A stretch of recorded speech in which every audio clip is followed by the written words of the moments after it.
Okay, so we're gonna do something a little bit different today. So if you know me, you know that games are not the only thing I collect. As you can see behind me, I have a pretty huge collection of VHS movies. I'm also into comics and figures and statues and a lot of other stuff. But today I want to talk about 19 VHS movies that are super nostalgic to me.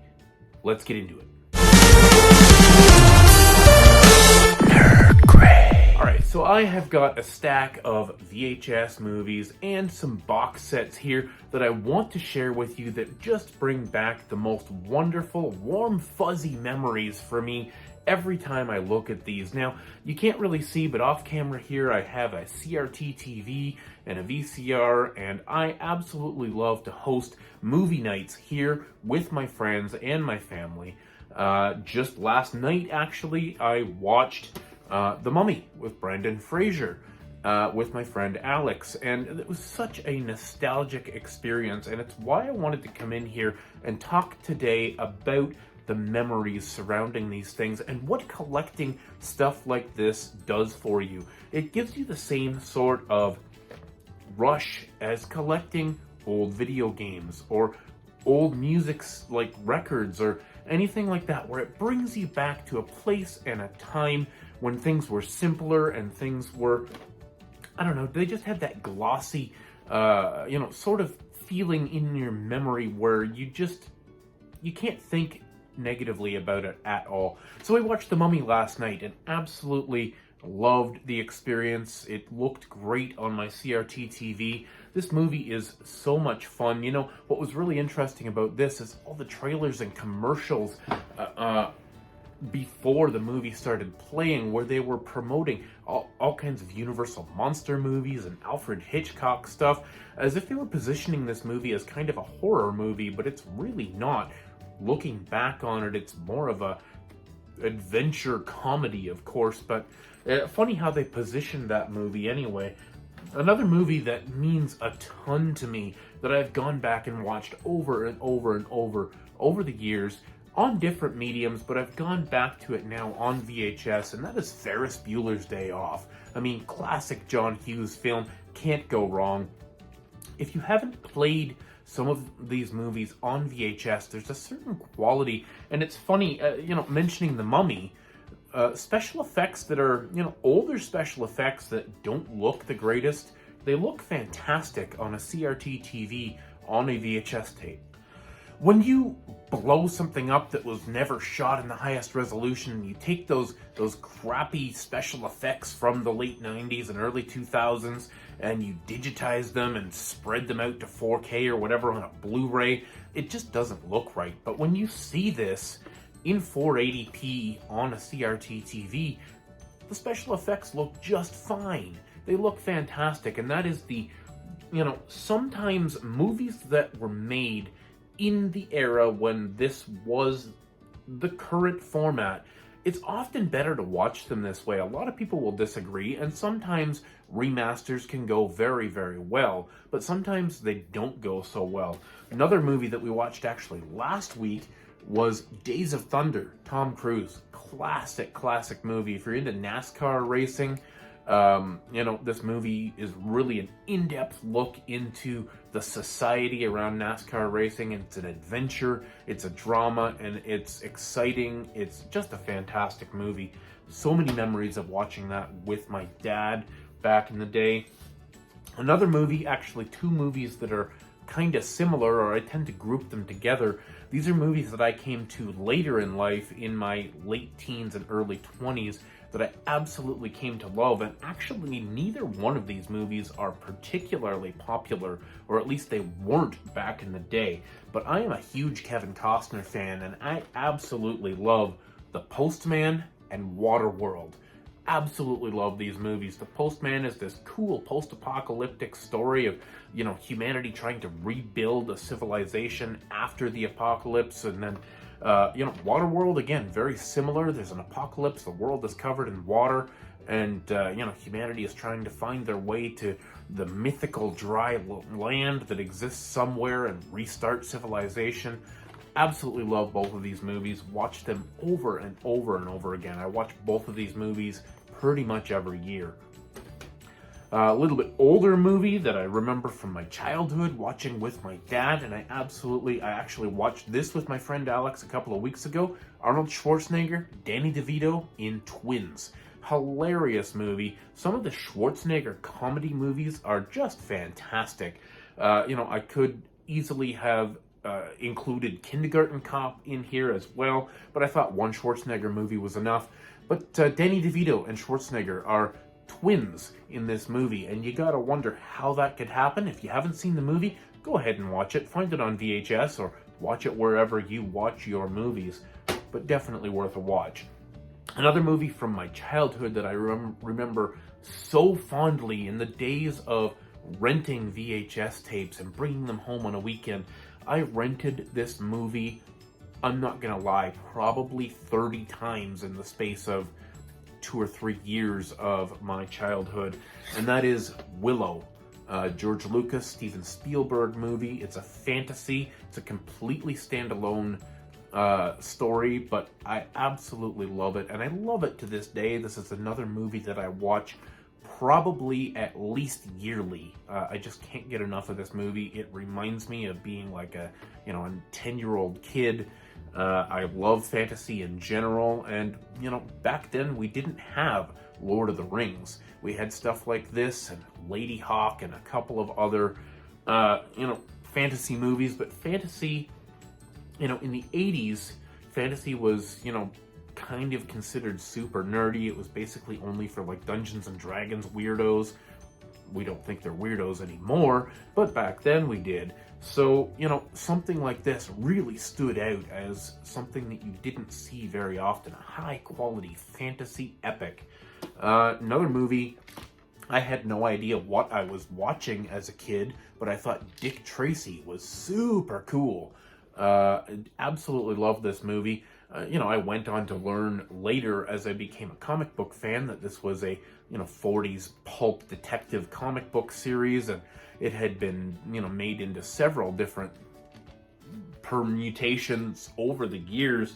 But the Disney version of Dick Tracy with Warren Beatty was so colorful. The characters were so crazy, and I just absolutely loved it. And not a movie that I watch every year, but it's something I go back and watch every 3 or 4 years at least. It just brings back so many memories, and it's just a classic good movie. Sticking in the Disney wheelhouse for a bit here, Honey, I Shrunk the Kids. Remember this movie? Rick Moranis? There's actually, 3, 4, 5 of these movies, but the original Honey, I Shrunk the Kids, I watched this movie like hundreds of times as a kid. Absolutely love this movie. Can just about quote every line in the movie. And Rick Moranis, back in the day, he was such a popular figure coming off of like Ghostbusters and stuff like that.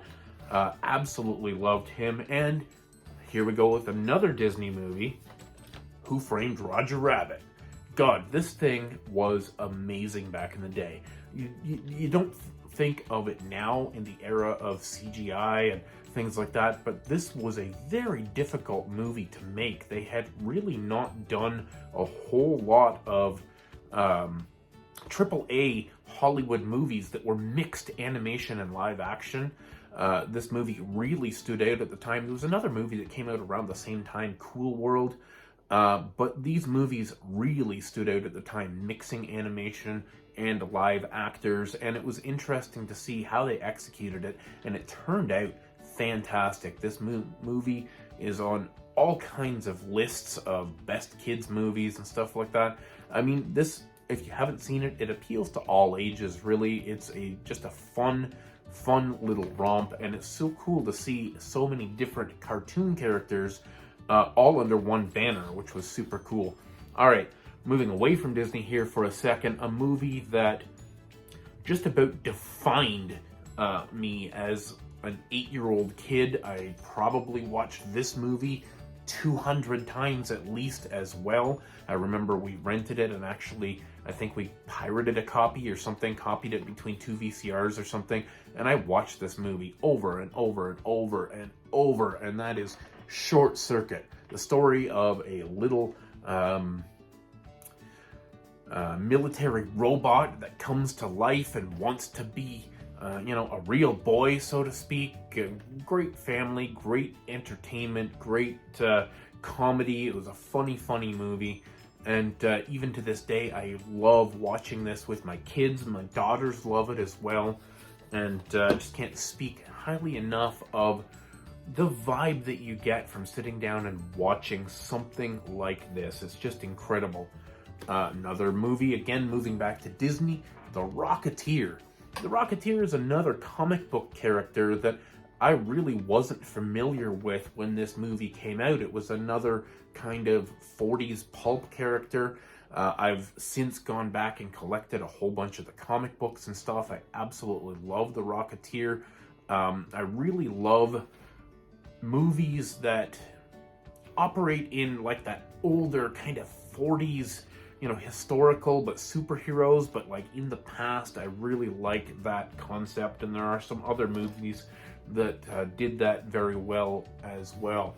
Now, my 8-year-old crush was Ariel from The Little Mermaid, and you can see this is actually it's not banned exactly, everybody calls this the banned cover, but it's the recalled cover that has the phallic symbol drawn into the castle, and this is worth a little bit, but not as much as you think. This is like a $10 tape or something.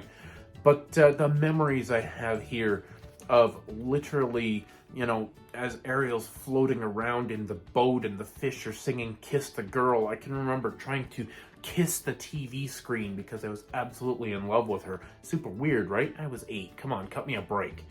But as I got a little bit older and a little bit more, into my 10, 12, 13 age, this movie came out. The Three Musketeers. Kiefer Sutherland, Chris O'Donnell, Oliver Platt. I feel like this movie is super underrated. Nobody ever talks about this movie, but this was a fantastic movie with a fantastic soundtrack. Great adventure for a young boy. I absolutely love historical adventures like this. Just really turns my crank. Three Musketeers, classic story, but done really well. I remember, Tim Curry as the bad guy. Like, he was just fantastic. And then we're going to move into some box sets here. I have some box sets that represent series of movies that are also super nostalgic for me. So we'll just move through those a little bit quickly. We're getting towards the end of the video. So in the 80s, there wasn't a lot of superhero movies out there, and Superman was the king of superheroes for me growing up. And to be able to watch these movies, now of course I didn't have this box set when I was a child, but I remember renting cut boxes of the various movies from the video stores as they released. The original Christopher Reeve Superman movies are some of my all-time favorites, and I go back and watch them so frequently. And then of course, you can't talk about 80s movies without talking about Back to the Future. This box set, again, I did not own this as a child. This is a later release, but man, the memories I have of watching Back to the Future with my dad and with my young friends and stuff like that. Marty McFly was just the coolest dude. Everybody wanted to ride a skateboard like Marty McFly, let me tell you. Just absolutely fantastic movies, fantastic memories. Now, this one is more of a memory of my dad, because as a child I wasn't as interested in these movies, but I was sure interested in spending time with my dad. And watching these movies was something my dad was really into, so I have these fond memories of sitting on my dad's lap or sitting on the couch with my dad, watching these movies, eating popcorn, drinking Slurpees at 2 o'clock in the morning when my mom thought I should be in bed. And some of my best memories of all time, Sylvester Stallone, some of these moments in these movies, Mr. T, and so many great memories. I love the Rocky movies, and I go back and watch them all the way through, maybe every 2 or 3 years. Another set that, I have some memories of watching with my dad, but actually I came on these more as a late teenager when I was kind of having my renaissance in terms of being a film buff, and that is the original 60s and 70s Planet of the Apes series. Absolutely love these movies. I do go back and watch these quite frequently. The premise being that, you know, it's a post-apocalyptic situation. You didn't know at the time because we didn't have all these modern movies retelling how things happened, but, you know, in these movies, Charlton Heston goes on a spaceship and he thinks he lands on another planet that's inhabited by apes that are walking and talking and riding horses like men. You learn later, actually, that it's the same Earth and that he's traveled in time, forward in time, and human civilization has died out and apes have taken over, and, you know, it's this whole role reversal thing where now, you know, the human is afraid for his life and the apes are in control, and then it carries on through the set of movies. Very bizarre in some ways, but excellent, excellent movies that I highly recommend. If you're a film buff and you haven't seen these original Planet of the Apes movies, but you've seen the newer ones, Rise of the Planet of the Apes and stuff, you really owe it to yourself to go back and see where it all started, because honestly, these are just the gold standard for Planet of the Apes. And one last thing I have here, it's not a series so much as a collection, but something that really meant something to me in my late teens. As I mentioned before, I had a renaissance of discovering film, becoming a film buff, and cinematography and all this kind of stuff really impressed me, still does to this day. But during that renaissance, I discovered Stanley Kubrick, and this here is a fantastic box set of Stanley Kubrick movies that you've probably seen in some of my B-roll before. Some fantastic movies here. The first Stanley Kubrick movie that I saw with my friend Brian, and that was 2001: A Space Odyssey, and my mind was blown, absolutely blown. I had never seen cinematography on that level. And, you know, at the time I'd never seen The Godfather or recently The Joker, which both have cinematography on the level of 2001: A Space Odyssey, like absolute epic masterpieces. But then I moved on to things like A Clockwork Orange. I saw Eyes Wide Shut, which was kind of bizarre. That was Kubrick's last movie with Tom Cruise and Nicole Kidman. Very strange movie. A lot of Kubrick stuff is very strange, and if you haven't seen some of these movies, you know, a lot of us saw Clockwork Orange in high school. It's kind of a, you know, social experiment movie that really shouldn't be missed. Very bizarre. Full Metal Jacket I wasn't the hugest fan of. It was just a generic war movie. I mean, it was very insightful, but wasn't my thing. The Shining, fantastic. If you haven't seen The Shining.